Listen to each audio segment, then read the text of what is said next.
Perkenalkan, nama saya Anja Satria Kusnadi, peserta Latsar dari CPNS Pemkot Tasikmalaya, Angkatan 14, Gelombang 2, Kelompok 1.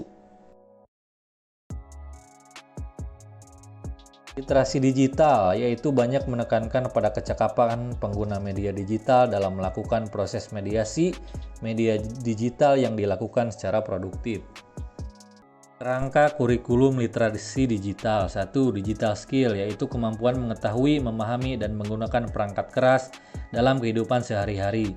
2. Digital culture, kemampuan membaca, menguraikan, dan membangun wawasan kebangsaan, nilai Pancasila, dan Bhinneka Tunggal Ika. 3. Digital ethics, yaitu kemampuan menyadari, mencontohkan, menyesuaikan diri, mempertimbangkan dan mengembangkan tata kelola etika digital dalam kehidupan sehari-hari. 4. Digital safety, kemampuan mengenali, mempolakan, menerapkan, dan meningkatkan kesadaran perlindungan data pribadi dan keamanan digital dalam kehidupan sehari-hari. Etika bermedia digital. 3 tantangan dalam menimbang urgensi penerapan etika bermedia digital. 1. Penetrasi internet yang sangat tinggi dalam kehidupan sehari-hari masyarakat Indonesia. Bukan hanya jumlah dan aksesnya yang bertambah, durasi penggunaannya pun meningkat. 2. Perubahan perilaku masyarakat yang berpindah dari media konvensional ke digital. Karakter media digital yang serba cepat dan instan menyediakan kesempatan tak terbatas dan big data telah mengubah perilaku masyarakat dalam segala hal, mulai dari belajar, bekerja, bertransaksi hingga berkolaborasi. 3. Intensitas orang berinteraksi dengan gawai semakin tinggi. Situasi COVID-19 menyebabkan intensitas orang berinteraksi dengan gawai semakin tinggi, sehingga memunculkan berbagai isu dan gesekan. Semua ini tak lepas dari situasi ketika semua orang berkumpul di media guna melaksanakan segala aktivitasnya tanpa batas. 3 tahapan kerja mesin mencari informasi. 1. Penelusuran, yaitu langkah ketika mesin pencarian informasi yang kita akses menelusuri triliunan sumber informasi di internet. 2. Pengindekan, yakini pemilihan data atau informasi yang relevan dengan kata kunci yang kita ketikkan. 3. Pemeringkatan, yaitu proses pemeringkatan data atau informasi yang dianggap paling sesuai dengan yang kita cari. 4. Dimensi persiapan, yaitu akses terhadap internet. Aplikasi percakapan dan media sosial bagaimanapun adalah platform digital yang membutuhkan internet agar bisa beroperasi. 2. Syarat dan ketentuan penggunaan aplikasi. Sangat penting untuk membaca syarat dan ketentuan yang diberikan oleh aplikasi sebelum menekan tombol setuju. 3. Membuat atau membuka akun.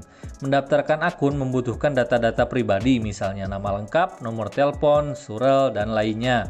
Proses inilah yang harus diwaspadai, terutama bila data pribadi tersebut terhubung dengan data bank maupun dompet digital. 4. Metode akses.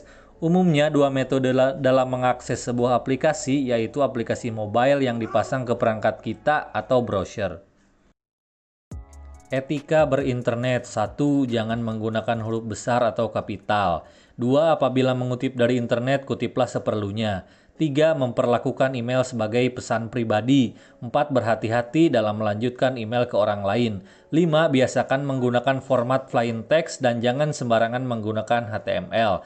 6. Jangan kirim file berukuran besar melalui attachment tanpa izin terlebih dahulu dari penerima pesan. Etiket berinternet. 1. Menulis email dengan ejaan yang benar dan sopan. 2. Tidak menggunakan huruf kapital semua. 3. Membiasakan menulis subjek email untuk mempermudah penerima pesan. 4. Menggunakan BCC, bukannya CC, untuk menghindari tersebarnya email milik orang lain. 5. Tidak mengirim email berupa spam. 6. Menghargai hak cipta orang lain. 7. Menghargai privasi orang lain. Dan 8. Jangan menggunakan kata-kata jorok dan vulgar. Perundungan di dunia maya atau cyberbullying, yaitu tindakan agresif dari seseorang atau sekelompok orang terhadap orang lain yang lebih lemah secara fisik maupun mental dengan menggunakan media digital. Tindakan ini bisa dilakukan terus-menerus oleh orang yang bersangkutan. Bentuk cyberbullying. 1. Yaitu doxing, membagikan data personal seseorang ke dunia maya. 2. Cyberstalking, mengintip dan memata-matai seseorang di dunia maya. 3. Revenge porn, membalas dendam melalui penyebaran foto atau video intim seseorang. Selain balas dendam, perundungan ini juga dapat bertujuan untuk memeras korban. Perundungan ini bisa memunculkan rasa takut si korban, bahkan dapat terjadi kekerasan fisik di dunia nyata atau offline. Tips menghadapi cyberbullying. 1. Kita dapat melaporkan posting tersebut di sosial media karena seluruh media sosial berkewajiban menjaga penggunanya tetap nyaman berinteraksi. 2. Jika perundungan tersebut membahayakan, segeralah menghubungi polisi. 3. Cobalah mengambil gambar atau screen capture bukti perundungan jika sewaktu-waktu dibutuhkan saat melapor. Penipuan digital, yaitu penipuan daring memanfaatkan seluruh aplikasi media internet untuk menipu korban dengan berbagai modus menggunakan sistem elektronik yang disalahgunakan untuk menampilkan upaya menjebak pengguna internet dengan beragam cara.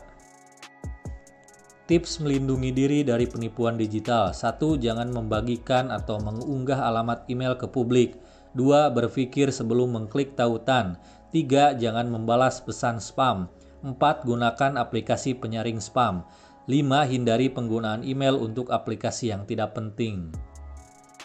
Hak dan kewajiban dalam dunia digital. 1. Akses dan tidak diskriminatif. 2. Kebebasan berekspresi dan mendapatkan informasi.